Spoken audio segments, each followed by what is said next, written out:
Now you have to write test case, और मुझे कल तक भेज देना आप लोग, क्योंकि हम लोग एक बार मोस्ट प्रोबेबली फ्राइडे को हम कल के क्लास में यही सारे चीज करेंगे, देखते हैं कितना हुआ है। ठीक है सर ना? सर सैटरडे तक भेज दूं क्या, एक दिन और? सैटरडे को? यस ठीक सर। है, ठीक है। Okay sir, okay sir. ना, अब देखो, एक होता है जैसे SDLC हमने पढ़ा था, that is called software development life cycle.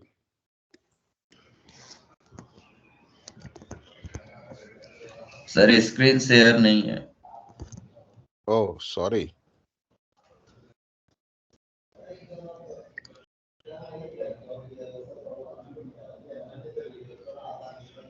Okay, so software development life cycle, उसी तरह एक हमने कुछ दिन पहले अपना बग लाइफ साइकिल भी किया था। कैन यू म्यूट योरसेल्फ जहां से वॉइस आ रही, बग लाइफ साइकिल, राइट? उसी तरह अब हमें एक होता है टेस्टिंग लाइफ साइकिल। ये तो हुआ कि सॉफ्टवेयर बनता कैसे है, और बग आ रहा है तो वो सारी चीजें हम कैसे उसे रिजॉल्व करवाते हैं।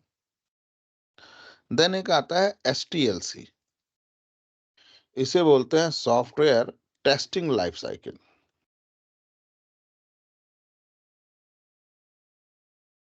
और इसके भी 5 ही फेज होते हैं।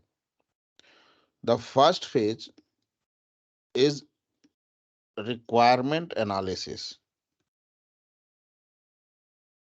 आप लोग ध्यान देना, जब मैंने SDLC आप लोग को बताया होगा ना, तो मैं वहां पे रिक्वायरमेंट एंड एनालिसिस लिखता था, लेकिन यहाँ पे रिक्वायरमेंट एनालिसिस है, एंड नहीं होगा। द रीजन कि रिक्वायर ये टेस्टिंग के फेज में है, मतलब डेवलपमेंट तो हो गया, डेवलपमेंट हो गया मतलब वो सारे legal norms, budgetary constraint and all the things को फॉलो किया गया, राइट? तो डेवलप तो हो गया, अब तो टेस्ट करना है। That's why and is not appropriate word, correct word at here. Now the second thing होता है टेस्ट की प्लानिंग करना। मोस्ट इंपॉर्टेंट थिंग, ये टेस्ट की हम प्लानिंग करते हैं कि मेरी टेस्टिंग, आखिर देखो कोई भी एप्लीकेशन, देखो कोई भी एप्लीकेशन का ना टेस्टिंग इज अ, आप कभी खत्म कर ही नहीं सकते हो उसकी टेस्टिंग, कभी नहीं खत्म कर सकते हो।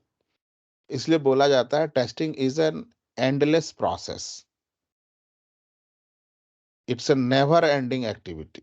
Testing is a never ending activity, ये टेस्टिंग कभी खत्म हो ही नहीं सकता। किसी भी एप्लीकेशन का आप टेस्ट करोगे कभी खत्म नहीं हो सकता है। लेकिन कभी खत्म नहीं हो सकता इसका मतलब ये तो नहीं है कि हम इनफाइनाइट टाइम तक उसको टेस्ट करते रहेंगे। हमने एक अपना जैसे वाटरफॉल में, या हमने देखा कि भाई हम 95% तक आपको बग फ्री एप्लीकेशन देंगे, तो एक हमारे पास बेंचमार्क आ गया ना कि इतना तक सही हो जाता है तो डिलीवर करना है हमें, राइट? अब इसके लिए हम अपनी पूरी प्लानिंग करते हैं कि हमें आखिर कितने दिन में डिलीवर करना है किसी भी प्रोजेक्ट को। 2 महीने, 6 महीने, 8 महीने, 1 साल, 10 साल, 5 साल, कितने दिन में डिलीवर करेंगे? क्योंकि आखिर जब तक प्रोजेक्ट को नहीं हम डिलीवर करेंगे कोई भी चीज को, तब तक वो सामने वाला यूज नहीं कर पाएगा ना।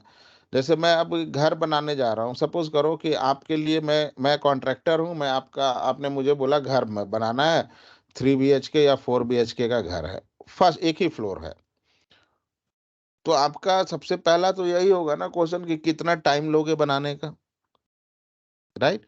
अब मैं बोलूँगा कि अभी तो टाइम तो नहीं बता सकते हैं, हम बनाना स्टार्ट करते हैं।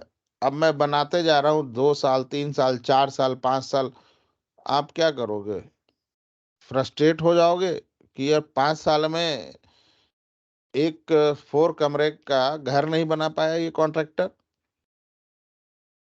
तो कुछ ना कुछ फिक्स टाइम होगा, राइट? अब उस टाइम को भी आप फर्दर डिवाइड करते हो कि अच्छा, घर बनाने में क्या होता है, दीवार होता है, मतलब एक आपका सरफेस होता है, प्लिंथ होता है, पिलर होता है, फिर रूफ होता है, लेंटर जिसे बोलते हैं। ये सारा चीज बनेगा तो कितना टाइम इसमें लगेगा?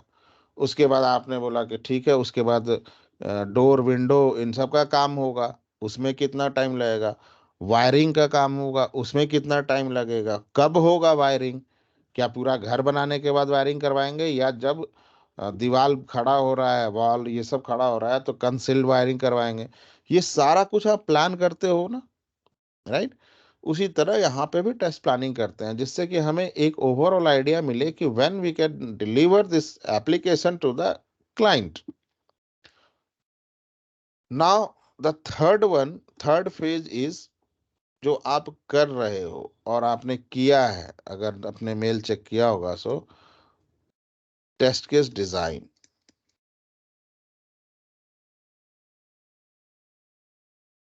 टेस्ट केस आप लिखते हो, that is test case design.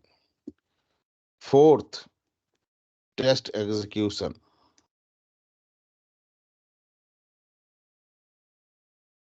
Test को एग्जीक्यूट करते हो। And then fifth is test closure.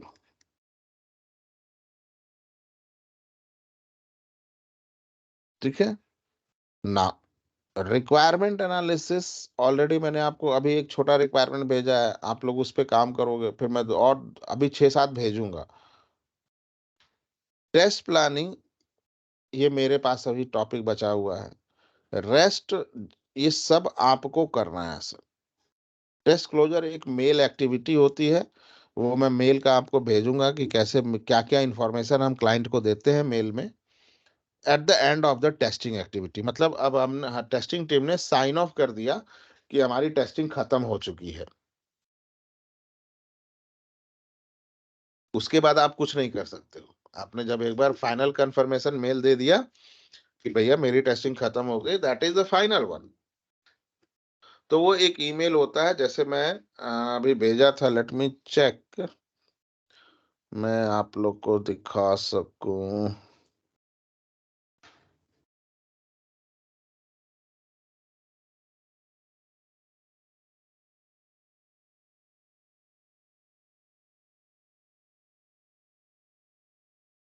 हम्म, ये मैंने दूसरे बैच को भेजा है।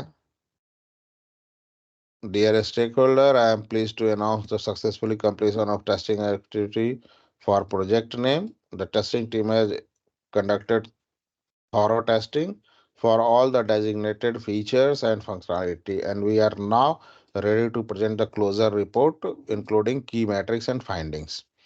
एंड ये मैट्रिक्स हम उसे निकाल के देते हैं। इसके अलावा भी हम कुछ डॉक्यूमेंट बीच बीच में भेजते रहते हैं।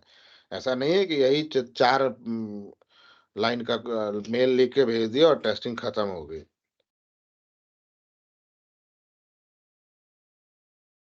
बट इसके साथ ये सारी चीजें जाती हैं।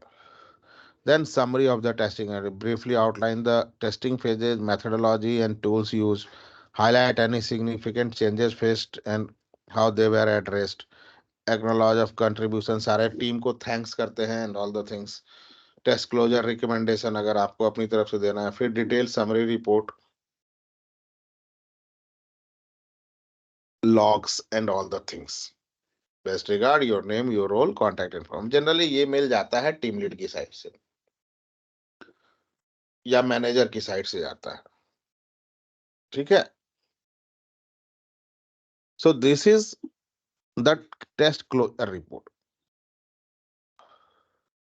लेकिन अभी बहुत सारी चीजें हैं जो इसके साथ और भी हम भेजते हैं, but we will discuss on later. अभी हम देखते हैं कि आपके पास क्या बचा है। अब आपके पास है सर रिक्वायरमेंट एनालिसिस, छोटे छोटे प्रोजेक्ट्स के मैं आपसे करवाऊंगा, देन बड़े प्रोजेक्ट का दूंगा, एंड देन स्लोली स्लोली हम इंक्रीज करेंगे कॉम्प्लेक्सिटी को,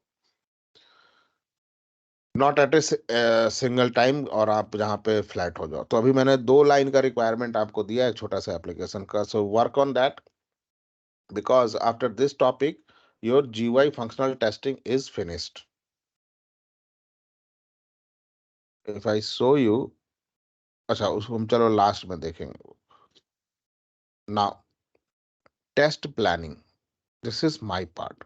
तो टेस्ट प्लानिंग क्या होता है, ध्यान देना ये। और दूसरी चीज मैं आप लोग को बता रहा हूं कि टेस्ट प्लानिंग जो है ना, ये जनरली करते हैं 8 to 10 ईयर एक्सपीरियंस वाले लोग। तो आप बता सकते हो you have also participated, but do not tell that you have done the test planning. मैं आपको बहुत डीप लेवल तक टेस्ट प्लानिंग बताऊँगा, अगर आप उसको एक्सप्लेन कर सकते हो, तो आप कर दो, "yes, I have also created test plan." बिल्कुल आप बोलो। बट जो आपका इंटरव्यू लेगा भी ना, आई नो दैट कि अगर जो आपको मैं टेस्ट प्लान बता रहा हूँ, अगर आपने उसका 50% भी वहाँ पे बता दिया चीज़ें, तो वो खुद नहीं करता होगा, मैं बता रहा हूँ आपको। But let's see test plan. So test plan सबसे पहले होता क्या है? So it's a document. Document ये बेसिकली एक डॉक्यूमेंट होता है which tells testing team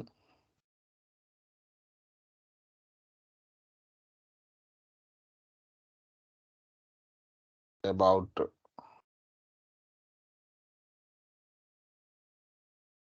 planning of the test, like what, how, when।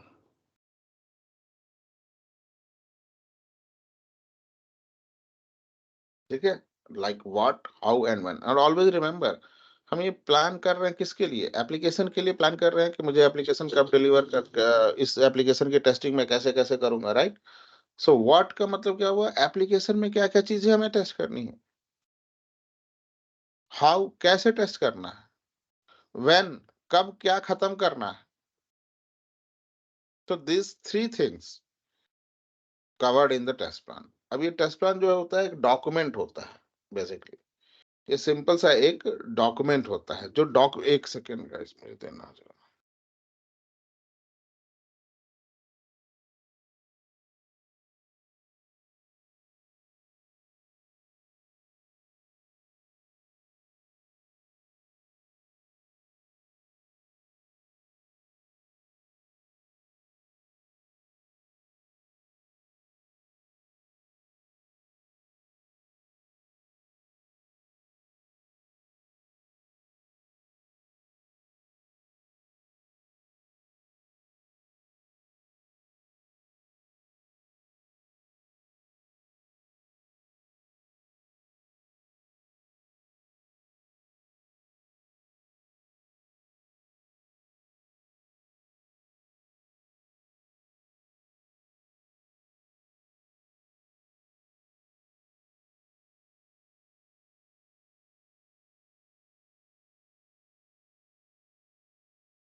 सो अब ये डॉक्यूमेंट जो बनता है, ये डॉक्यूमेंट जो आपको बना। सो बेसिकली क्या होता है कि देखो कोई भी डॉक्यूमेंट आईटी कंपनी में बनता है तो कुछ चीजें फिक्स्ड होती हैं वहां पे। Few things are fixed.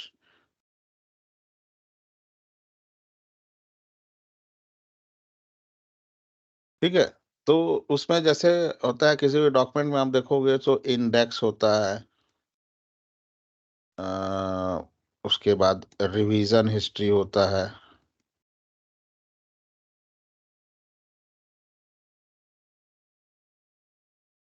Introduction होता है।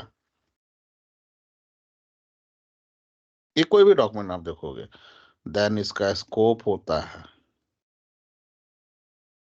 ये चार पांच चीजें ना, आपको चार चीजें कम से कम कोई भी डॉक्यूमेंट, टेस्ट प्लान ही नहीं, रिक्वायरमेंट भी बनेगा, वॉट एवर जो भी डॉक्यूमेंट आईटी कंपनी में बनता है तो सबके अंदर ये चार पांच चीजें कॉमन होती है हर। इंडेक्स में सिंपल होता है कि किस पेज पे क्या है, किस पेज पे कौन सा टॉपिक है, लाइक जैसे आपके बुक का होता है किस पेज नंबर पे कौन सा चैप्टर है and all the thing. Revision history भी आपके हर बुक में होता है। आप जो भी आप इंजीनियरिंग के बुक को या क्लास थर्ड से लेके या वन से लेके आप 10 तक पढ़े हो, सब में होता है रिवीजन हिस्ट्री भी वहां पे भी। सो बेसिकली रिवीजन हिस्ट्री में क्या होता है कि आपने भी एक बुक लिखा, आपने किसी सीनियर, किसी अपने कलीग को या किसी को दिया कि एक बार रिव्यू करके देख लो कि कुछ मैंने गलत लिखा, नहीं लिखा, सही लिखा, ज्यादा लिख दिया, कम लिखा, कुछ और एक्सप्लेन करना। तो वो बताता है, फीडबैक देता है बेसिकली। तो इसको हम आगे देखेंगे कैसे टेस्ट प्लान में इसका यूज होता है। देन एक इंट्रोडक्शन होता है कि आखिर ये डॉक्यूमेंट, ये प्रोजेक्ट का एक इंट्रोडक्शन होता है कि ये क्या, किस टाइप का प्रोजेक्ट था जिसके लिए हम ये डॉक्यूमेंट प्रिपेयर कर रहे हैं। तो वो प्रोजेक्ट हो सकता है ई-कॉमर्स एप्लीकेशन हो, बैंकिंग एप्लीकेशन हो, फाइनेंशियल एप्लीकेशन हो, एनी एप्लीकेशन। तो एक उसका ब्रीफ हम देते हैं, बहुत ज़्यादा डिटेल में नहीं देते। एक 4-5 लाइन का हम लिखते हैं इंट्रोडक्शन। एक उसका जैसे आप अपने रिज़्यूम आप लोग बनाते हो, तो रिज़्यूम में आप एक समरी डालते हो, ज just like not summary, resume में जैसे प्रोजेक्ट आपने मेंशन किया तो प्रोजेक्ट का एक सिनॉप्सिस लिखते हो, right? So that is the same kind of thing introduction में भी हम देते हैं। And then the scope. Scope, this particular document का क्या स्कोप है। ये डॉक्यूमेंट जो मैं बना रहा हूँ, लेट्स से कि मैं एक ई कॉमर्स एप्लीकेशन के लिए टेस्ट प्लान बना रहा हूँ। तो इस टेस्ट प्लान का स्कोप इसी पर्टिकुलर एप्लीकेशन के लिए होगा, किसी दूसरे एप्लीकेशन के लिए नहीं हम इसे रेफर कर सकते हैं 100%। Mark my word, I can not refer this test plan which I prepared for e-commerce application. I cannot refer this test plan for another e-commerce application as well.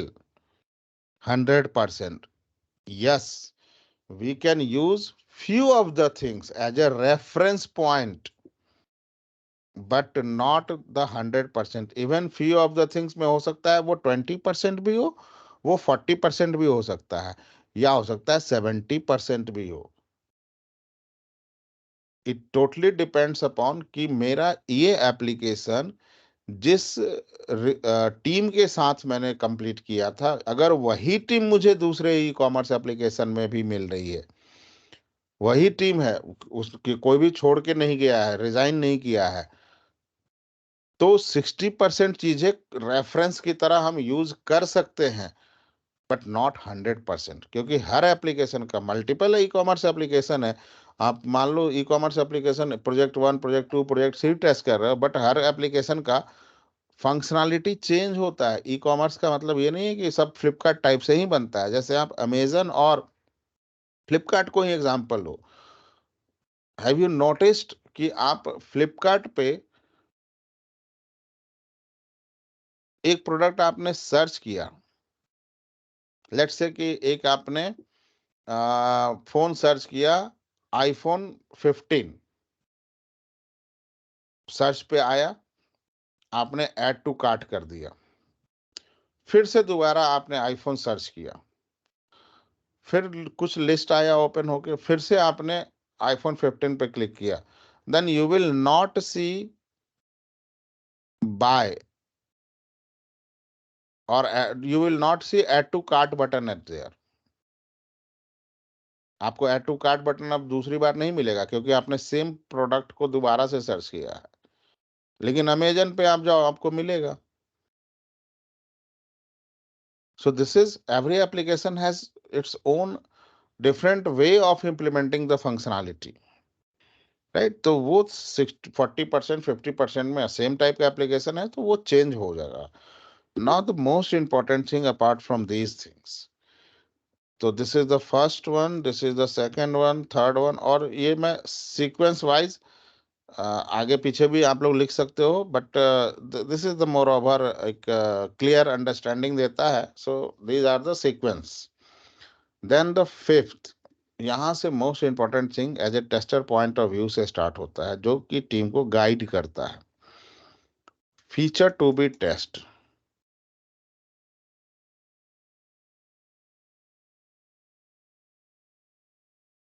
And इसका A है ये, और B होता है feature not to be test.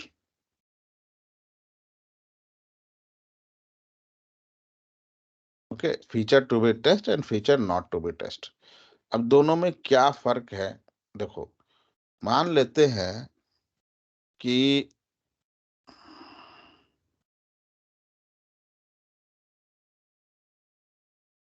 आपको Gmail application test करना है। आपकी कंपनी को गूगल वालों ने लेट्स से एक वर्क असाइन किया कि मेरा जीमेल एप्लीकेशन है, वेबमेल है, वो मैं लॉन्च करने चाहता हूँ, अभी आया नहीं है मार्केट में, मैं लॉन्च करना चाहता हूँ। सो आपकी कंपनी टेस्टिंग करती है, आप उसने बोला कि आप टेस्ट करके मुझे बताओ। तो जीमेल में बहुत सारे फीचर हैं। पहला फीचर है ईमेल सर्विसेज, दूसरा है ड्राइव। ठीक है, हम दो ही फीचर को अभी लेकर चलते हैं। ईमेल में बहुत सारी फंक्शनैलिटी है, send, compose, registration, trash, this that, बहुत सारी। ड्राइव के अंदर शेयरिंग है, एक्सेल है, वर्ड है, हम इतने ही को लेके चलते हैं। ठीक है, अब अगर एक्सेल अपने आप में कितना बड़ा फीचर है, यू ऑल नोस, बताने की जरूरत नहीं है। शेयरिंग में ठीक है, 4-5 फीचर है, लिमिटेड फीचर है कि आप रिस्ट्रिक्ट कर सकते हो, आप ये कर सकते हो, वो कर सकते हो। वर्ड के अंदर भी बहुत सारे फीचर हैं, बोल्ड करना, फॉन्ट चेंज करना, इटालिक करना, बुलेट पॉइंट करना, नंबरिंग करना, बहुत सारे उसके अंदर भी फीचर्स हैं। अब जी गूगल ने बोला कि भाई मुझे ना अपने एप्लीकेशन को ना 1 साल में ही लॉन्च करना है। अब अगर एक कंपनी को काम दे, सपोज आपकी ही कंपनी को काम देता है, तो आप कितने टेस्टर बैठाओगे? 100-200 टेस्टर बैठेंगे, और उनको मैनेज करना बहुत कॉम्प्लेक्स हो जाएगा। थोड़ा बहुत मैनेज करना कि आप अलग-अलग टीम बनाओगे, कि एक ईमेल की टीम होगी, एक शेयरिंग का टीम होगा, एक एक्सेल का टीम होगा, एक वर्ड का टीम होगा। एक्सेल में वो एक्सपर्टीज़ आपको रखनी पड़ेगी कि जो इतने सारे फंक्शन जानता हो, एक्सेल को सही तरीके से टेस्ट कर पाए। सो ये बहुत एक लेंथी प्रोसेस हो जाता है। तो गूगल ने इसको, और आपने बोला कि ठीक है हम 100 टेस्टर बैठा भी लेंगे, लेकिन 1 साल में तो फिर भी नहीं हो पाएगा, कम से कम 2 से 3 साल लगेंगे, क्योंकि फीचर बहुत ज़्यादा है इसके अंदर। तो गूगल ने बोला कि भाई ऐसा करो, आप सिर्फ़ ईमेल फीचर को ही टेस्ट करो। ईमेल के अंदर क्या है? Registration, login, inbox, compose, send, trash, spam, और भी जो भी होगा, एंड देन लॉग आउट। आप इतने ही फीचर को टेस्ट करो, सब कुछ। उसने शेयरिंग भी चलो किसी एक्स वेंडर को असाइन कर दिया, एक्सेल वाई वेंडर को असाइन कर दिया, और वर्ड जेड वेंडर को असाइन कर दिया। सबको 1-1 साल का टाइम दिया हुआ है। अब 1 साल में उसका काम तो खत्म हो सकता है ना, right? So this is how they segregated their work. Now अब आपकी कंपनी को टेस्ट करना है सिर्फ email feature, so feature to be test में, can you mute?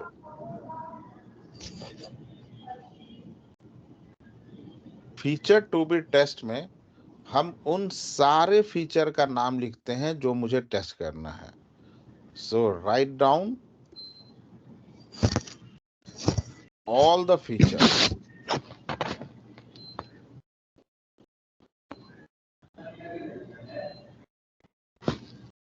which need to be tested. अब वो 2 फीचर है तो दोनों का नाम लिखेंगे, 200 फीचर है तो 200 का नाम लिखेंगे, और 2000 फीचर है तो 2000 फीचर का नाम लिखेंगे. वो सारे फीचर हमारे पास होने चाहिए और नोटेड डाउन होना चाहिए. ठीक है.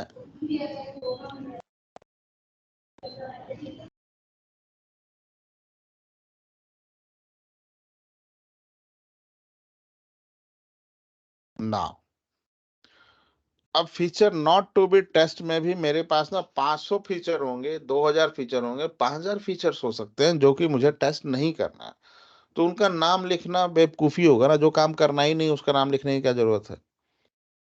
लेकिन लिखना तो यहाँ पड़ेगा कि किसको नहीं टेस्ट करना है.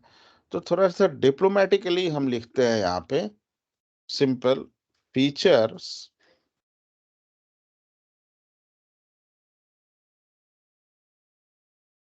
which is not mentioned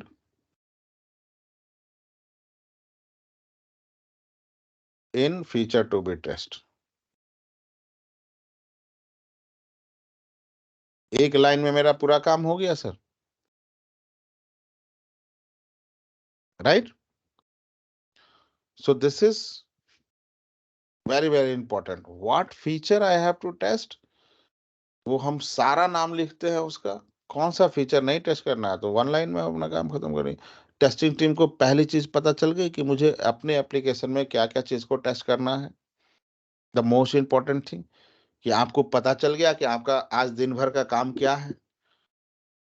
आपके घर में मान लो कि आप कुछ काम कर रहे हो, अपना पर्सनल वर्क कर रहे हो, जो भी रैंडम वर्क आ रहा है आप रैंडम वर्क कर रहे हो. नाउ अगर आपको आपने उन सारे वर्कों के आज आपको क्या-क्या खत्म करना है, you have noted down on the paper and now you are doing your work. आप देखोगे ना सर, मैं आप कल इस चीज को करके देखो, you will work more efficient way, more and more efficient way. आपको पता ही नहीं चलेगा कि कब आपने, नॉर्मली अगर आप काम कर रहे हो एक दिन में 5 काम कर रहे हो, 10 काम टोटल करने थे तो एक दिन में आप 5 काम 6 काम कर रहे हो. लेकिन जब आप पेपर पे लिख के करोगे देन आई गारंटी यू कि आप 10 के 10 काम खत्म कर लोगे. This is my experience which I am telling you, and after the session I will also discuss about this, because this is the most important thing. If you are implementing this plan in your career, in your life, then you will see what the magic will happen with you. ये बहुत जबर, with in 3 month you will realize the magic, you will experience the magic. आपको उसका output दिखेगा sir. So now coming to the next part, test strategy. अब test strategy जो होता है ना, ये बहुत अपने आप में बड़ी बड़ी चीज है. Many people says that I have done test strategy. 4 साल 6 साल 8 साल वाले बोलते हैं कि I have done the test strategy. Even if I am saying that I am doing the test strategy, then I am fooling you, I am telling lie. ठीक है. मुझे 20 इयर्स का एक्सपीरियंस है आईटी का, but still I am lying you.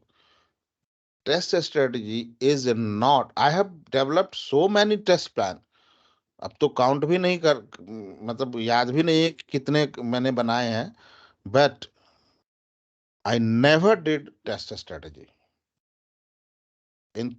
देखो test plan जैसे मैंने आपको बताया कि 8 से 10 साल के बाद ही आप शुरू करते हो. तो 10 साल के नेक्स्ट मेरा जो कैरियर है 20 इयर्स अगर है, तो नेक्स्ट जो 10 इयर्स है उस नेक्स्ट 10 ईयर में हो सकता है मैंने टेस्ट प्लान नहीं बनाया हो, मैं सीनियर पोजीशन पे आ गया, जो भी है, but till the date I have never developed test strategy, because test strategy ये पार्ट तो जरूर टेस्ट प्लान का है, और इसमें बहुत सारे लोग ना इसी में फंस जाते हैं। इंटरव्यूअर अगर थोड़ा एक्सपीरियंस हुआ ना, मैनेजर वगैरह या सीटीओ आपका इंटरव्यू लेता है, then that person can identify कि आप फर्जी हो, या फर्जी नहीं भी हो तो आपको आइडिया नहीं है कि होता क्या है ये चीज, आप गूगल से पढ़ के आए हो। तो let me explain you, test strategy जो होता है सर, ये एक ऐसा पार्ट होता है, बेसिकली हम टेस्ट प्लान में मेंशन करते हैं, that is fine, but test strategy never never never developed based on the application. It is developed at organization level. Test strategy is being developed for organization level, कि organisation कैसे काम करेगा। अगर कोई testing का project आ रहा है तो वो क्या क्या चीजों को लेकर चलेगा, कैसे उस टेस्टिंग एक्टिविटी को कंप्लीट करेगा। डेवलपमेंट की ऐसी अलग स्ट्रेटेजी बनती है, सपोर्ट की अलग स्ट्रेटेजी बनती है, रिक्वायरमेंट गैदरिंग की अलग स्ट्रेटेजी बनती है। सो स्ट्रेटेजी हर चीज का ऑर्गेनाइजेशन लेवल पे होता है, it's not a one time activity. जैसे अगर मुझे मान लो कि वॉर जीतना है और मेरे पास 4 साइड में 4 अलग-अलग एरिया में मैंने कमांडर लगा रखे हैं, राइट? जैसे आप इंडिया को ले लो, मान लो किसी कंट्री के साथ, लेट्स सपोज कि पाकिस्तान के साथ या चाइना के साथ इसका वॉर हो गया। अब 3 अलग-अलग आर्म फोर्सेस हैं, naval, air force and the infantry. तो हर कोई अपने-अपने हिसाब से काम करेगा, नहीं ना? सबका गोल क्या होगा? एक ही, वॉर हमें जीतना है। अब वॉर गोल एक, वो तो एयरफोर्स अपना सारा फोकस हवाई अटैक पे लगा दे, तो पता चला कि यार उसकी जरूरत ही नहीं थी। हवाई अटैक तुम कितना करोगे, यहाँ तो इन्फेंट्री से घुस गया, लैंड में इंक्रोचमेंट करके घुस गया। वो इन्फेंट्री बोल रहा है कि नहीं हम नीचे से ही मारेंगे, सिर्फ नीचे से जा रहा है मारने, एयर स्ट्राइक करके घुस गया। तो स्ट्रेटजी इंडिविजुअल के ऊपर नहीं बनता। जैसे यहाँ पे मैं आपको आर्मी का एग्जांपल दे रहा हूँ, स्ट्रेटजी इंडिविजुअल। अब ये इंडिविजुअल क्या है, आईटी में प्रोजेक्ट है, तो प्रोजेक्ट टू प्रोजेक्ट स्ट्रेटजी नहीं बनती, गोल के लिए बनता है और सक्सेस के लिए बनता है।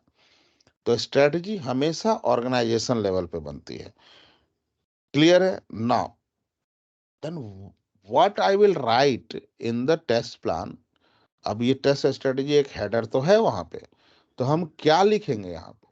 तो बेसिकली हम वहां से ही एक्सर्प्स उसके उठा लेते हैं, मतलब कुछ समरी वहां से उठा लेते हैं और इसे यहाँ पे कॉपी पेस्ट कर देते हैं। अब टेस्टिंग की स्ट्रेटेजी क्या होगी? अगर मुझे मान लो कि ऑर्गेनाइजेशन लेवल पे नहीं भी बना है और मेरा मैनेजर बोला कि no you have to write the strategy, कि आप कैसे टेस्टिंग को कंप्लीट करवाओगे, तो मैं स्ट्रेटेजी अपनी क्या बनाऊंगा? तो मुझे पता है ना सर कि सबसे पहले क्या होगा कि एप्लीकेशन रिक्वायरमेंट आएगा, राइट? रिक्वायरमेंट आया, स्ट्रेटजी का मैं यहाँ पे लिखता हूँ, रिक्वायरमेंट आया। तो रिक्वायरमेंट को टेस्टर एक बार पढ़ेगा, तब तो उसके बिजनेस के बारे में, एप्लीकेशन की फंक्शनैलिटी के बारे में समझ में आएगी चीजें उसको। तो रिक्वायरमेंट एनालिसिस करेगा।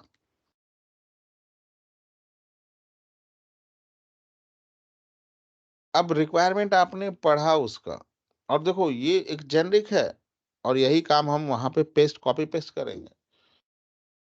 रिक्वायरमेंट एनालिसिस आपने किया तो रिक्वायरमेंट में आपको कुछ चीज़ें समझ में आई, कुछ चीज़ें नहीं समझ में आई।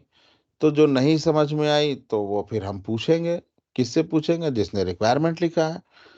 तो कैसे पूछेंगे? वर्बली जाके पूछेंगे? No, there is a proper channel communication जिसको हम रिकॉर्ड में भी रखते हैं।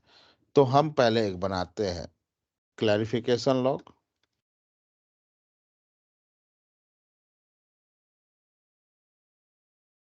अब हमारे मान लो प्रोजेक्ट में ना कि 10 लोग हैं या 5 लोग, यही हम 5 लोग हैं। अब एक रिक्वायरमेंट था 100 स्टेटमेंट से, रिक्वायरमेंट के अंदर मान लेते हैं 100 स्टेटमेंट्स हैं। अब ए ने पढ़ा, उसे 10 रिक्वायरमेंट क्लियर नहीं हुआ। बी ने पढ़ा, उसे 5 नहीं क्लियर हुआ। सी ने पढ़ा, उसे 12 क्लियर नहीं हुआ और डी ने पढ़ा, उसे 8 क्लियर नहीं हुआ। मैं टीम लीड हूँ आपका। चलो मैंने भी पढ़ा, मुझे सब कुछ क्लियर है रिक्वायरमेंट पढ़ के, मान लेते हैं। अब मेरे टीम मेंबर में से ए को 10 क्लियर नहीं, इसे 5 क्लियर नहीं, इसे 12, इसे 8। तो क्या करेंगे कि हम आपस में बोलेंगे ना कि आप लोग आपस में डिस्कशन कर लो एक बार। There are 2 possibility at here कि बी को 5 क्लियर नहीं है, तो हो सकता है इसका 5 कॉमन हो, लेकिन 5 जो इसको क्लियर नहीं है, इसके पास तो नहीं है ना, तो वो इसे एक्सप्लेन कर सकता है, समझा सकता है और समझाया। इसका 5 यूनिक था मान लेते हैं। अगर यूनिक नहीं भी है, दूसरा केस है कि इसका 5 में से इसे कुछ क्लियर था, ये इसे समझाया तो 2 इसका कम हो गया, 3 इसके पास यूनिक है और इसने इसे 5 समझाया जो कॉमन था। मतलब आप ये मान के चलो कि 2 चीज़ हो सकता है, कॉमन था समझा दिया, ठीक है, अनकॉमन था तो चलो वो अलग रखो उसको। दोनों के पास क्वेश्चन है वो। मतलब कुछ रिक्वायरमेंट मुझे भी नहीं समझ में, आपको भी नहीं समझ में आया, तो ये कॉमन है तो इसे अलग रखो भाई, इसे पूछना ही पूछना है। लेकिन इस टोटल 15 में से ऐसा हो सकता है ना कि कम करते-करते टोटल आ गया, लेट्स से इसको 10 था, अब इसके पास बचा 5 और इसका जो 5 था, इसके पास बचा 3। कम हो सकता है ना? दूसरा इसमें 5 में ऐसा भी हो सकता है कि जो 5 था इसके पास, कुछ ऐसा हो कि जो ये समझा रहा था, तो ये बोल रहा है ए कि नहीं भाई मैं जो समझ रहा हूँ वो सही है, तुम जो बता रहे हो वो मेरे समझ में नहीं आ रहा है। कॉन्फ्लिक्ट कर गया, तो मैं बोलता हूँ उसे भी रहने दो। लेट्स से आ गया वहाँ पे फिर से 5 और टोटल 8, पहले 15 थे अब 8 हो गए, कुछ तो कम हुआ। उसी तरह यहाँ पे भी इसके मान लो 8 हैं, बचे रह गए और इसके 3 बचे रह गए। कितना हो गया? 5 3 8 8 16 3 19। 19 requirement out of 100 requirement statement में से ऐसे हैं which is not clear to anyone. पूरे टीम में किसी को नहीं पता है। मतलब फिर ए सी के साथ भी बैठ कर डिस्कस कर लिया, बी डी के साथ ऐसा-ऐसा सब डिस्कशन कर लिए, but still 19 requirement which is not clear to whole the team. अब मैं बोला कि भाई मैं तो टीम लीड हूँ, मुझे सब कुछ पता है, तो मैं आपको समझा रहा हूँ। अब आपके साथ मेरा भी कॉन्फ्लिक्ट कर गया। तो मैं ऐसा नहीं कि मैं टीम लीड हूँ, तो मैं आपके ऊपर प्रेशर बना के आपको बोलूँगा नहीं, मैं टीम लीड हूँ, मैं जो बोल रहा हूँ सही बोल रहा हूँ। नो, मेरी टीम को मेरे साथ भी कॉन्फ्लिक्ट हो सकता है रिक्वायरमेंट के ऊपर, तो मैं उस चीज़ को रहने दूँगा। मैं बोलूँगा ठीक है, क्लैरिफिकेशन लॉग में पहले 15 और 20 35 थे, अब 19 है। सो 19 रिक्वायरमेंट को रहने दो क्लैरिफिकेशन लॉग में। इसे हम बिज़नेस एनालिस्ट को भेजेंगे, that that person will solve it. अब टोटल 80 रिक्वायरमेंट तो क्लियर थे पूरे टीम को ना, 81 रिक्वायरमेंट, तो उतने के लिए वो टेस्ट केस लिखेगा और ये भी सॉल्व हो गया।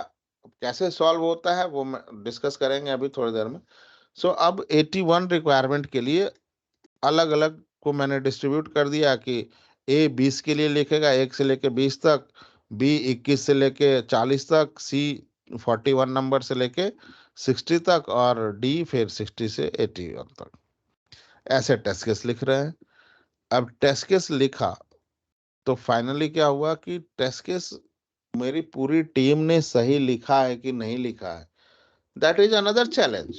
एज ए टीम लीडर कि वो भी सही लिखा है कि नहीं लिखा है, वो भी तो देखना पड़ेगा ना। हो सकता है कि मैंने कुछ स्टेप्स मिस कर दिए हों, हो सकता है कि मैंने कोई ऑब्जेक्टिव गलत बनाया हो। जैसे अभी रीगन जैसे बोल रहे थे कि उनको कुछ प्रॉब्लम है टेस्ट केस लिखने में, कुछ कंफ्यूजन हो रहा है। ये हो सकता है ना, हमारे रियल टीम को भी तो हो सकता है ना, उसने गलत टेस्ट केस लिख दिया या जानबूझ के नहीं लिखा होगा, लेकिन बाय मिस्टेक कुछ रिक्वायरमेंट छूट गया होगा, कुछ स्टेप्स मिसिंग हो गया होगा, ऑब्जेक्टिव गलत हो गया होगा, टेस्ट डेटा गलत हो गया होगा। Anything can be possible. तो उसके टेस्ट केस को भी रिव्यू करते हैं। सो टेस्ट केस को रिव्यू कौन करेगा? ए का टेस्ट केस बी करेगा, बी का सी कर लिया, सी का डी कर लिया और ए डी का कर लिया, डी का ए कर लिया। हो गया सारी टीम का टेस्ट केस रिव्यू। अब रिव्यू करेगा तो एक इसका रिपोर्ट बनता है टेक्निकल रिव्यू रिपोर्ट। एक इसका रिपोर्ट बनता है टेक्निकल रिव्यू रिपोर्ट। इन सब चीज पे काम करेंगे, लेकिन आपकी साइड से चीजें अटकी हुई है तो मैं उसको नहीं करवा सकता। मैं ये सारी चीजें आपको फोटो दिखा के या एक्सेल शीट शेयर करके मैं नहीं बताना चाहता, ये मुझे प्रैक्टिकली चाहिए आपसे। अब आप जितने दिन में करो, 2 दिन, 10 दिन, 20 दिन, 50 दिन में करो ना। अब टेस्ट केस मेरा टेक्निकल रिव्यू रिपोर्ट के बाद रिव्यू में जो भी कमी थी, जो भी रिव्यू करने के बाद जो भी आपके टेस्ट केस में कमी था, उस टेस्ट केस को हमने बेसलाइन कर दिया। इसे हम फ्रीज करना भी बोलते हैं। फ्रीज करना मतलब जम गया। अब उस टेस्ट केस में बेसलाइन हो गया या फ्रीज हो गया, तो अब उस टेस्ट केस में फर्दर कोई मॉडिफिकेशन नहीं होगा। ठीक है।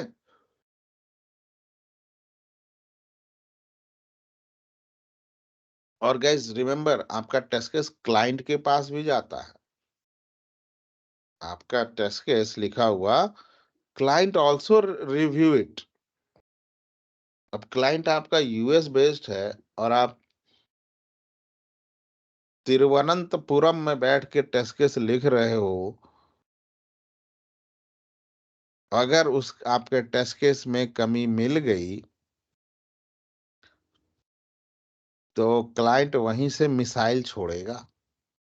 मिसाइल किसको छोड़ेगा? आपके मैनेजर को। और मैनेजर उस मिसाइल का सुतली बम किस पे फेंकेगा? आपके ऊपर। ठीक है। सो नाउ, इसलिए टेस्ट केस लिखना बहुत इंपॉर्टेंट है। सब कुछ उसी के खूंटा वही है, आप ये समझ लो। Now coming to next part. अब ये फ्रीज हो गया टेस्ट केस। अब एप्लीकेशन मिला मुझे। इस एप्लीकेशन पे ये वाला टेस्ट केस को मैं रन करूंगा।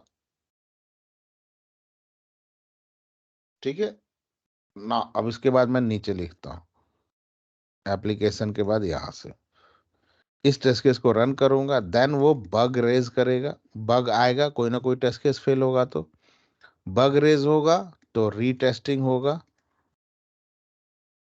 एंड रिग्रेशन होगा। फिर देन सारा बग फिक्स हो गया, देन क्लोजर। Right sir. तो टेस्ट स्ट्रेटेजी में एक हमारा जेनरिक है ना, अगर इस प्रोसेस को हम फॉलो करें तो मेरा हर एप्लीकेशन तो ऐसे ही टेस्ट होगा ना। टेस्ट स्ट्रेटेजी में अब इसी चीज को हम कैसे मेंशन करेंगे, मैं बस अभी आपको जेनरिक तरीके से लिख के दिखा रहा हूं। As a testing team,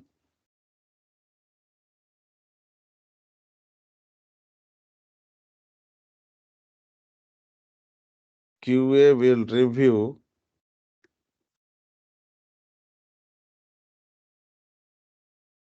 the requirement document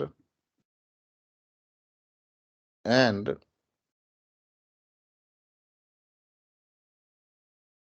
prepare clarification log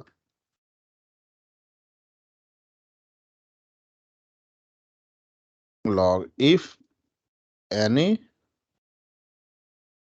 requirement is not clear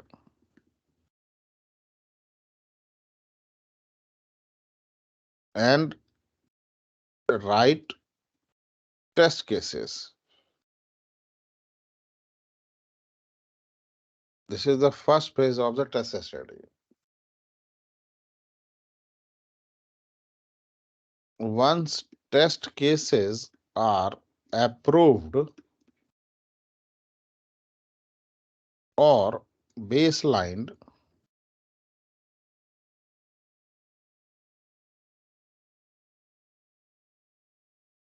then QA team will execute the test cases on the received build.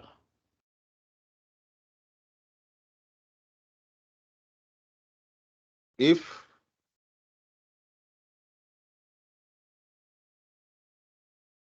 any test case or cases are failed, then will raise bug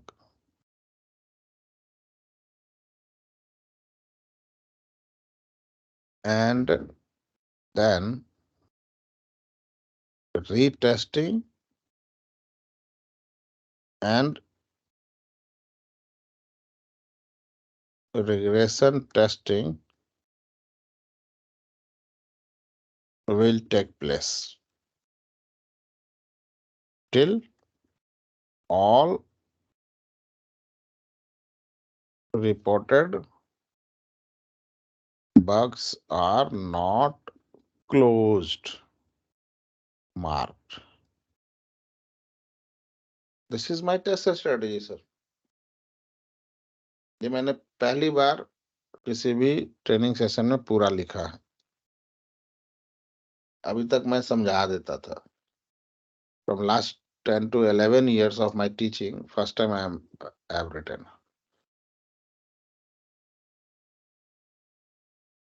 Fine. Now, इसमें यहां तक किसी को कोई confusion या कोई question?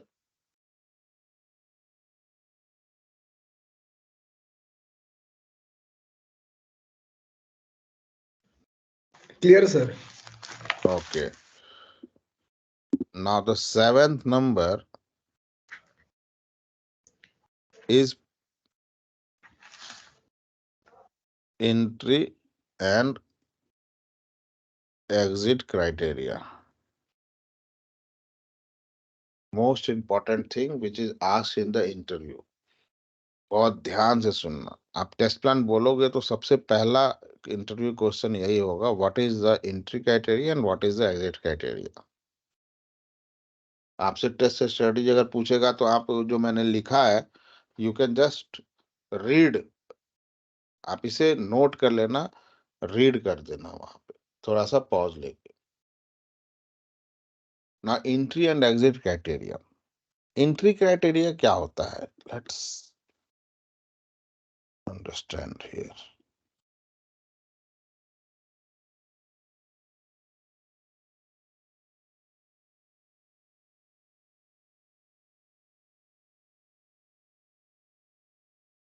what are the testing levels we have?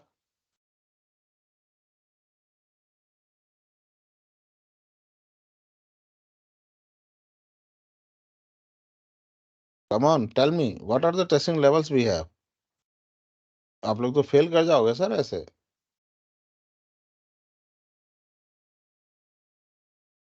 Sir, unit हम testing, SIT. Yes, unit, SIT, ST and UAT, these are the testing levels. Yes, sir. As a tester, we perform only two testing, two level, SIT and ST.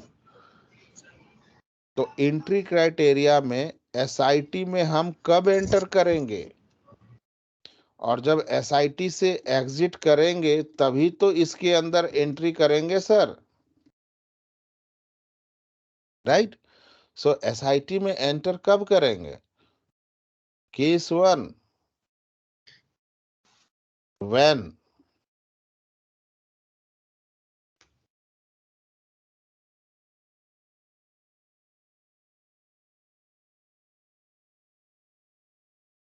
we have test case ready. जब हमारे पास test case ready होगा.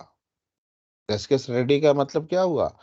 जो भी test case हमने बनाया है, जिस भी फीचर को का बिल्ड हमें मिलने वाला है, वो तो पता रहता है टेस्टर को कि कौन सा फीचर का बिल्ड आने वाला है. तो उसका टेस्ट केस रेडी होना चाहिए. और रेडी का मतलब क्या है? वो कंप्लीटली बेसलाइन होना चाहिए,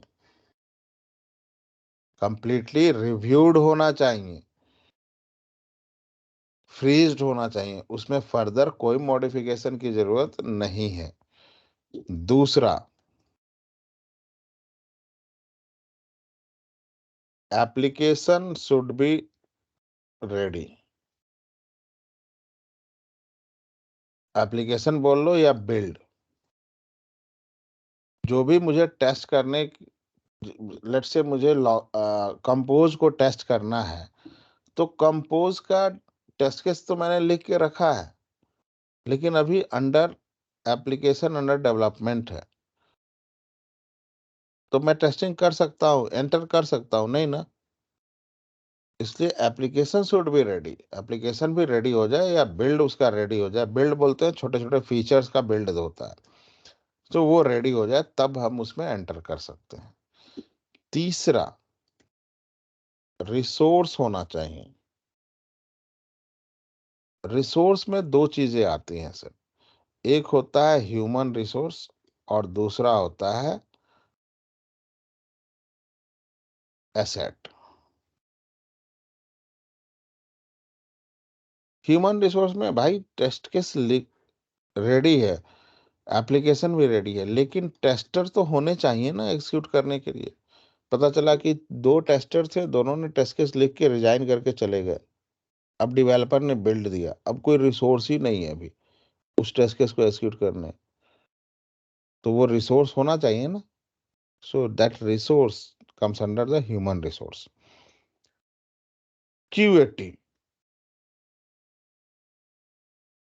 और मेंबर. दूसरा एसेट, मैंने आपको एज ए टेस्टर हायर कर लिया. मैं बोला कि ठीक है, शुरू कर दो रीगन टेस्टिंग करना. अब रीगन कैसे टेस्ट करेंगे? मैंने उनको ना लैपटॉप दिया, ना डेस्कटॉप दिया, ना इंटरनेट कनेक्शन दिया, ना कुर्सी दिया बैठने के लिए, ना चेयर टेबल दिया लैपटॉप रखने के लिए. तो क्या आप काम कर पाओगे? नहीं. सो एसेट में हार्डवेयर, सॉफ्टवेयर एंड इंफ्रा होना चाहिए. एप्लीकेशन कहाँ रन हो रहा है, किस सर्वर पे रन हो रहा है. So these things must be available. Fourth, budget होना चाहिए. अब मेरा जो टेस्टिंग टीम काम कर रहा है फ्री में तो काम नहीं करेगा ना सर. वो तो पैसे लेगा, 30 दिन के बाद सैलरी चार्ज करेगा, राइट? तो उसके लिए मुझे बजट भी चाहिए.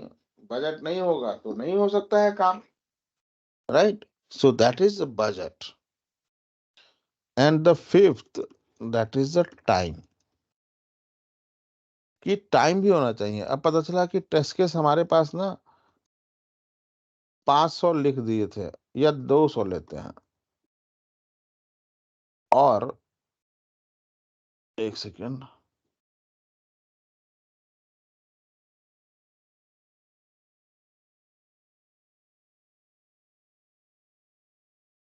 और मैंने बोला ना कि यहाँ पे एक दिन में सारा एग्जीक्यूट कर दो, और 2 टेस्टर हैं, कहाँ से हो पाएगा सर?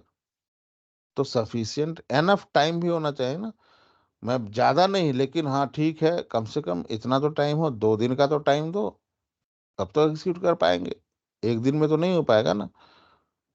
अगर 60 टेस्ट केस भी एग्जीक्यूट करते हैं तो नहीं हो पाएगा, राइट? सो टाइम भी होना चाहिए। So this 5 things must be available to enter SIT phase.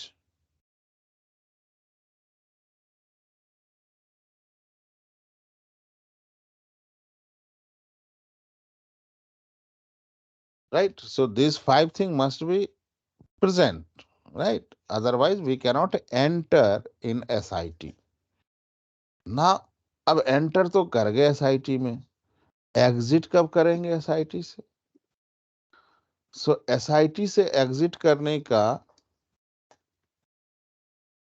जो क्राइटेरिया है, पहला, ध्यान देना, बहुत इंपॉर्टेंट है, क्योंकि ये आपसे इंटरव्यू में पूछा जाएगा, इसलिए मैं बोल रहा हूँ कि ध्यान देना। All test cases should be passed. सारे टेस्ट केस अगर पास कर जाए तो हम SIT से, जो उस फीचर या उस मॉड्यूल या जो भी SIT के फील्ड में जितने भी टेस्ट केसेस थे उसके लिए था, तो सारे टेस्ट केस अगर पास कर जाए तो हम एग्जिट कर सकते हैं। व्हाट इट मीन्स कि जितने भी बग हमने रिपोर्ट किए थे वो सारे बग फिक्स हो गए। यही हुआ ना, all test cases should be pass का मतलब। Now the second one, at least all the test cases are executed. दोनों देखो, all test cases should be pass, मतलब मान लो कि आपको मैंने दिया कि आपके पास 200 टेस्ट केस थे, एग्जीक्यूशन का टाइम दिया मैंने 4 दिन, और 2 टेस्टर थे। एक दिन में एक टेस्टर ने 100 टेस्ट केस एग्जीक्यूट कर, 50 टेस्ट केस एग्जीक्यूट किया, 2 दिन में हो गए खत्म। थोड़ा ठीक है टाइम, 4 दिन की बजाय आप 1 वीक ले लो, 5 डेज। सो फर्स्ट आइट्रेशन में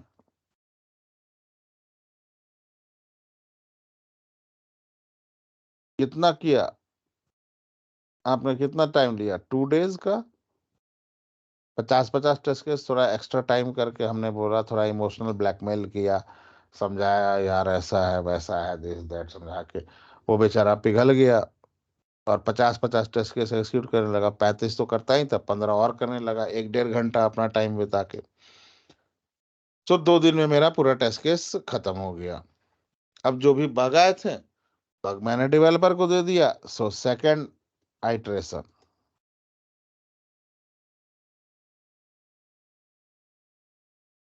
इसमें भी तो मैक्सिमम 2 ही दिन लगेगा ना गाइस, क्योंकि रीटेस्टिंग, रिग्रेशन टेस्टिंग इसी में तो निकलेगा। और 200 टेस्ट केस है, तो मैनेजर ने बोला चल भाई रिग्रेशन ही कर दे, सैनिटी मत कर, रिग्रेशन ही कर दे। 2 दिन लगा। 2 दिन के बाद मेरा सारा टेस्ट केस पास हो गया, मतलब सारा बग क्लोज हो गया। अब एक दिन मेरे पास एक्स्ट्रा बचा हुआ है, तो भी हम बाहर निकल जाएंगे SIT से। पास भी हो गया 2 दिन में, 4 दिन में टोटल हमने 4 दिन लिया ना, तो हम बाहर निकल गए, सारा टेस्ट केस पास हो गया, बाहर निकल गए। एक दिन एक्स्ट्रा टाइम बचा है, तब भी बाहर निकल जाएंगे ना। अब इसको थोड़ा सा ऐसे करते हैं, अब मेरे पास वही 200 टेस्ट केस थे और 5 दिन के 2 QA थे और 5 दिन के बजाय 3 डेज का टाइम दिया हुआ है। अब मैं 1 दिन में चलो फर्स्ट आइटरेशन किया, 2 दिन में खत्म, बग रेज किए, सेकेंड आइटरेशन 2 दिन की बजाय 1 ही दिन बचा है। 1 दिन में हमने मान लो कि 40 बग रेज किए थे, तो चलो रीटेस्टिंग कंप्लीट हो गया, लेकिन रिग्रेशन अभी भी रह गया, नहीं कर पाए पूरे टेस्ट केस एग्जीक्यूट।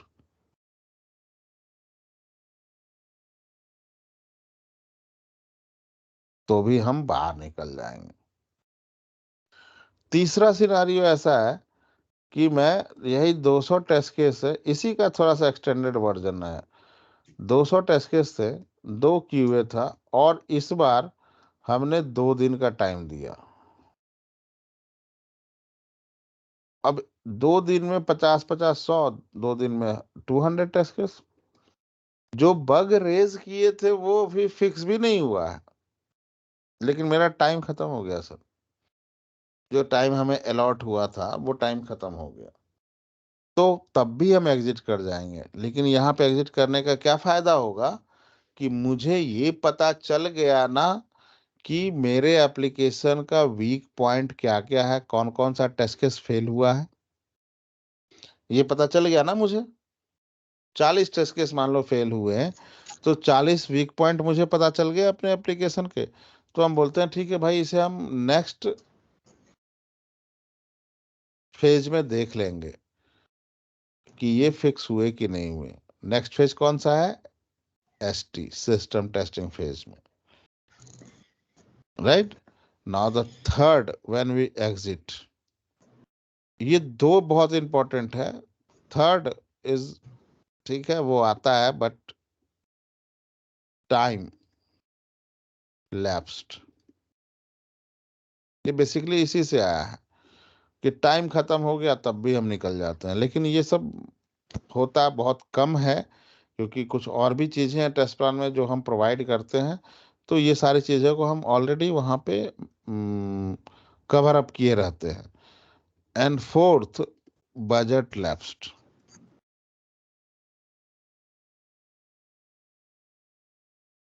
बजट ही खत्म हो गया। क्लाइंट ने बोला था कि ठीक है आप अभी SIT स्टार्ट करो, हम आपको SIT के लिए लेट्स से कि 10,000 रुपये देंगे।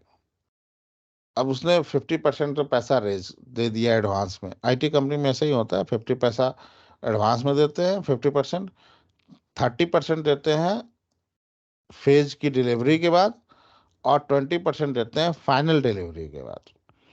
मतलब 50% पैसा हम एडवांस में लेते हैं। अब 10,000 रुपये का काम था, SIT का हमने अपना बजट एलोकेट कर रखा था, तो क्लाइंट ने 5,000 रुपये दे दिए। अब था कि 30% हमने काम खत्म किया, अब वो पैसा रेज कर फिर से मेरा पैसा देगा मुझे। 30% मैंने खत्म किया, लेकिन अभी तक उसकी तरफ से पैसा नहीं आया, तो मैं अपनी टेस्टिंग को बंद करके एग्जिट कर जाऊंगा, because we have already lapse the time, right. So these are the conditions for the exit criteria for SIT. अब मुझे ST में एंटर करना है। ST में एंटर करने के लिए यही 5 क्राइटेरिया फिर से हो जाएंगे, और एग्जिट करने के लिए यही 4 क्राइटेरिया फिर से हो जाएंगे। क्लियर है? Yes. देन आता है नेक्स्ट,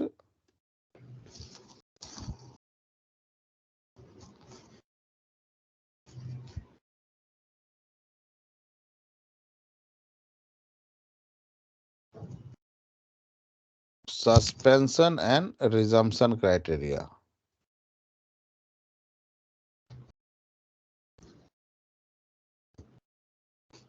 सस्पेंशन एंड रिजम्पशन का मतलब होता है कि हम अपनी टेस्टिंग को कब सस्पेंड करेंगे और कब रिज्यूम करेंगे। तो टेस्टिंग को कब सस्पेंड कर सकते हैं? जब मेरे पास इन 5 में से अगर कोई एक भी मिसिंग होगा, गाइस आप बताओ, तो क्या हम अपनी टेस्टिंग को चला सकते हैं, कर सकते हैं? टेस्ट केस रेडी है लेकिन एप्लीकेशन ही नहीं है। ये सब भी है मेरे पास। Can we start do our testing? नहीं, तो हम अपनी टेस्टिंग को सस्पेंड कर देते हैं। मेरे पास अब टेस्ट केस ही नहीं रेडी है, पॉइंट 1 इज नॉट रेडी अभी मेरे पास। अभी टेस्टिंग टीम लिख ही रहा है टेस्ट केस उसका, और मेरे को डेवलपर ने एप्लीकेशन दे दिया। तो क्या हम टेस्टिंग कर सकते हैं अभी? नहीं, तो दैट इज अ सस्पेंड, हम कर देंगे टेस्टिंग। तो इन पांचों में से कोई भी एक मिसिंग होगा। टाइम को कंसीडर यहाँ नहीं करते हैं, इस चीज को ध्यान रखना। सस्पेंशन क्राइटेरिया में टाइम, बजट तो क्लाइंट देता ही देता है। कम बजट देगा ठीक है, लेकिन देगा बजट। टाइम को कंसीडर नहीं करते सस्पेंशन। ऐसा नहीं है कि टाइम ही नहीं है एसआईटी करने के लिए, तो मतलब हम टेस्टिंग कर क्यों रहे, फिर बंद ही कर दो एप्लीकेशन को टेस्ट करना। सो time is not considered eight here, but these 4 points are considered at here. Budget is one of the least important, because budget allocate होता है उसके लिए, कि तो सस्पेंड हम बजट के कारण नहीं करते हैं। ना रिज्यूम, अब मेरे पास एप्लीकेशन टेस्ट केस नहीं रेडी था, और ये मेरे पास second and third fourth point था। अब जैसे टेस्ट केस रेडी हो गया, we resume it. Test case ready था लेकिन एप्लीकेशन रेडी नहीं था, तो वी सस्पेंड द टेस्टिंग। जैसे एप्लीकेशन आया, we resume the testing. So resumption criteria में यही चीज आता है कि जिस वजह से मेरी टेस्टिंग सस्पेंड थी, वो जैसे मुझे मिल गया, we can resume our testing. Then pass and fail criteria. इसका मतलब होता है सर कि मेरा टेस्ट केस, बेसिकली ये टेस्ट केस के लिए बोला जाता है, टेस्ट केस कब पास होगा और टेस्ट केस कब फेल होगा मेरा। तो अगर मैंने आपको टेस्ट केस एग्जीक्यूट करके भी दिखाया था, तो वहां पे हमने क्या देखा था कि अगर मेरा एक्सपेक्टेड, तो मैं इसे पास बोलता था ना, और expected not equal to actual, तो मैं इसे फेल बोलता था। होता भी यही है, लेकिन जब टेस्ट प्लान बनाते हैं तो हम यहाँ लिखते कुछ डिफरेंट है। बेसिकली एक्सपेक्टेड आया कहां से था, from where it came, requirement. तो हम जब टेस्ट प्लान बनाते हैं तो लिखते हैं test case will be considered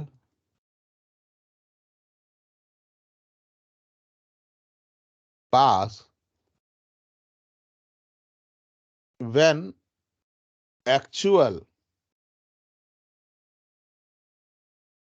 met with expected या रिक्वायरमेंट। बाइबल क्या है सर? रिक्वायरमेंट ना, रिक्वायरमेंट। एंड वही चीज test case will be considered fail when actual met with actual does not met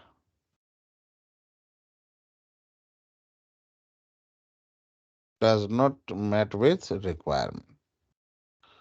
ठीक है। सो ये होता है pass and fail criteria. Then आता है 10th number, scheduling. 11th number, risk. 12th number, approve deliverable. Then approve training required.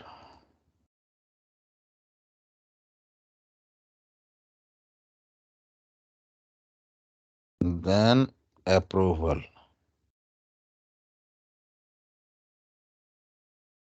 And then test closure.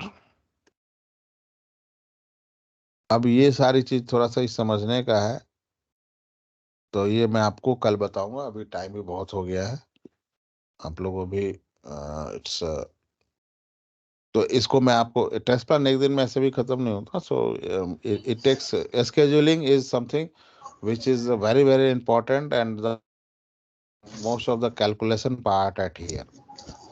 Risk deliverable ये सब तो ठीक है, अभी मैं खत्म कर सकता था, लेकिन I don't want to give extra burden on your head. Okay, now कुछ चीजें जो मैंने पॉइंट आउट किया था बताने के लिए, क्या क्या था, इफ यू कुड रिमेम्बर.